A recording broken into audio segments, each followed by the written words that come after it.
कभी कभी मेरे दिल में ख्याल आता है कि जैसे तुझको बनाया गया है मेरे लिए। तू अब से पहले यूरोप में बस रही थी कहीं, तुझे सिया में लाया गया है मेरे लिए।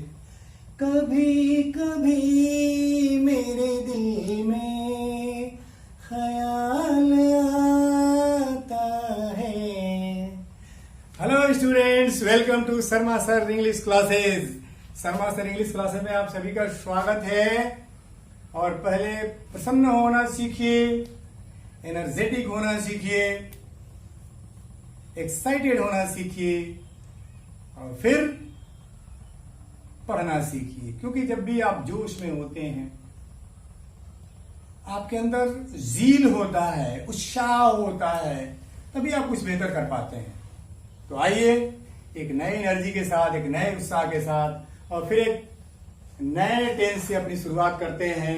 तो आज का कंसेप्ट है past perfect continuous tense. Past perfect continuous tense को हम आइडेंटिफाई कैसे करते हैं। पास्ट परफेक्ट कंटीन्यूअस टेंस में भूतकाल में कुछ कार्य पूर्ण होकर के भी जारी रहता है। अर्थात वह सुबह से खेल रहा था, वो 2 घंटे से नाच रही थी, मैं पिछले 2 दिनों से पढ़ा रहा था, एक्सेट्रा। तो आइए इनके रूल्स देखते हैं।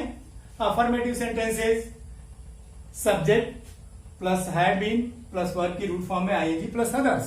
फॉर एग्जाम्पल, मैं सुबह से गा रहा था। I had been singing since morning। और तुम 2 घंटे से खेल रहे थे। You had been playing for 2 hours।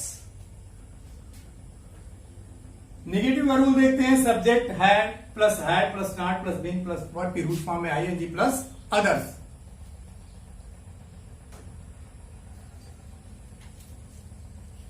वे पिछले 6 महीनों से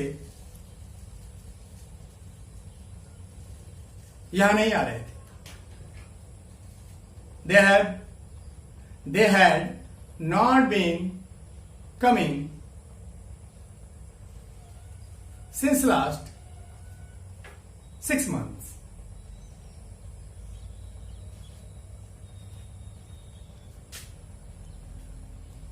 मेरे दादाजी जनवरी से बाजार नहीं जा रहे थे। My grandfather had not been going to market since January। और जैसा कि मैंने प्रेजेंट परफेक्ट कंटीन्यूअस टेंस में फॉर और सिंस का प्रयोग पढ़ाया था आपको, और जिस प्रकार से मैंने आपको सिखाया था, बस फॉर और सिंस का प्रयोग भी इस टेंस में इसी प्रकार से करते हैं। इसलिए मुझे नहीं लगता कि इसमें फॉर और सिंस को पुनः रिवाइज करने की जरूरत है। लेकिन एक बार फिर से मैं दोहरा दूं कि फॉर का प्रयोग अर्थात कहां करते हैं? पीरियड ऑफ टाइम के लिए। इसमें कोई स्टार्टिंग पॉइंट नहीं होता। लेकिन जब सिंस का प्रयोग करते हैं तो उसका अपना एक स्टार्टिंग पॉइंट होता है कि कब से, समय का बिंदु होता है। दोनों को अलग अलग देखिए। फॉर का प्रयोग for 2 seconds, for 3 hours, for 3 days, for 3 months, for 2 years, for a long time। दूसरी तरफ सिंस का प्रयोग देखिए। Since Sunday, since Monday, since noon, since morning, since evening, since January, since 2010, since last 2 weeks, since last 2 hours. चलिए हम आगे बढ़ते हैं। जो इंटेरोगेटिव सेंटेंस होते हैं इनका रूल होता है had plus subject plus been plus verb की root form ING plus others.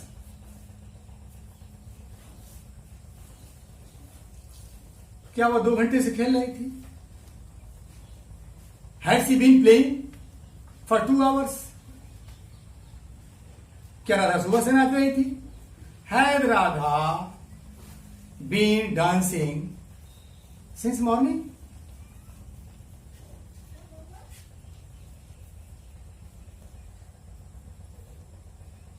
इसके बाद इसमें 2 टाइप के सेंटेंस आते हैं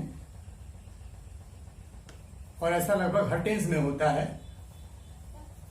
यदि बीच में कोई क्वेश्चन वर्ड आता है तो उसकी अंग्रेजी जो की तो सबसे पहले रखते हैं। यहां रूल लिखा हुआ है, देख लीजिए।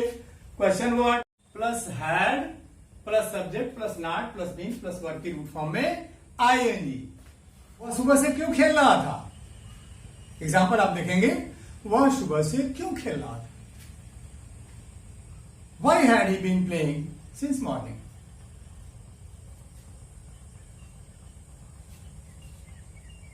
तुम 2 घंटे से वहां क्या कर रहे थे? What had you been doing there for 2 hours? इसके बाद से हम देखते हैं इंटेरोगेटिव नेगेटिव सेंटेंसेस, प्रश्नवाचक और नकारात्मक। रूल देखिए, had plus subject plus not plus been plus verb की रूट फॉर्म में आईएनजी प्लस अदर्स। क्या वह 2 दिन से यहां नहीं आ रहा था? Had he not been coming here for 2 days?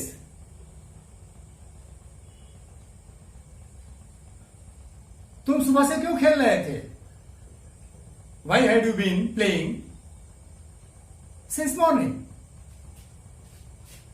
Example से ज्यादातर कंसेप्ट जो है, जो भी अंग्रेजी ग्रामर है उसका क्लियर हो पाता है। फिर हम नेक्स्ट देखते हैं। इसमें 2 टाइप के क्वेश्चन आते हैं। तो एक तो मैंने अभी सेकेंड टाइप का आपको बता दिया, फिर आप उसको फर्स्ट टाइप का आप देख लेंगे। जैसा कि मैंने बताया है कि had plus subject plus not plus been plus verb की रूट फॉर्म में आईएनजी प्लस अदर्स। एक बार आप इसको फिर से देखें। क्या तुम सुबह से वहां खेल रहे थे? Had you been playing there since morning? और जो सेकेंड टाइप है इसमें question word plus had plus subject plus not plus been plus verb की root form ING plus other plus question mark. और जहां भी आप देखिए, जहां क्वेश्चन मार्क लगा हुआ है, जितने भी इंटेरोगेटिव सेंटेंस होते हैं जिनमें क्या, क्यों, कब, कहां, कैसे, कौन सा, कौन सी, ऐसे अगर क्वेश्चन वर्ड आते हैं तो वो वाक्य जो है इंटेरोगेटिव होता है और उसके लास्ट में क्वेश्चन मार्क जरूर देते हैं। आई बात समझ में? अब देखिए, तुम्हारा छोटा भाई 2 घंटे से वहां क्या कर रहा था? What had your younger brother been doing there for 2 hours? तुम 2 वर्षों से कहां रह रहे थे? Where had you been living for 2 years? आई बात समझ में? और इस तरह से एक बार में एक ही बात को मैं ऑल टाइप में रिपीट करता हूं। सपोज दैट, आप समझ लीजिए, मैं सुबह से पढ़ा रहा था। I had been teaching since morning. I had not been teaching since morning. मैं सुबह से नहीं पढ़ा रहा था। क्या मैं सुबह से पढ़ा रहा था? Had I been teaching since morning? क्या मैं सुबह से नहीं पढ़ा रहा था? Had I not been teaching since morning? मैं सुबह से कहां पढ़ा रहा था? Where had I been teaching since morning? मैं सुबह से क्यों पढ़ा रहा था? Why had I been teaching since morning? सुबह से कौन पढ़ा रहा था? Who had been teaching since morning? इस तरह से एक ही वाक्य को ऑल टाइप में आप ट्रांसलेट करने का प्रयास करेंगे, कोशिश करेंगे, तो निश्चित रूप से टेंस को सीखने में आपको मदद मिलेगी। और फिर देखते रहिए मेरा ये वीडियो और लाइक और सब्सक्राइब करना ना भूलिए। और आपको अगर कोई प्रॉब्लम होती है, कोई शिकायत है, तो कमेंट बॉक्स में आप कमेंट कर सकते हैं। हम आपकी समस्या को सॉल्व करने की कोशिश करेंगे। तब तक स्टूडेंट्स फिर मिलते हैं नेक्स्ट वीडियो में। तब तक के लिए गुड बाय, जय हिंद।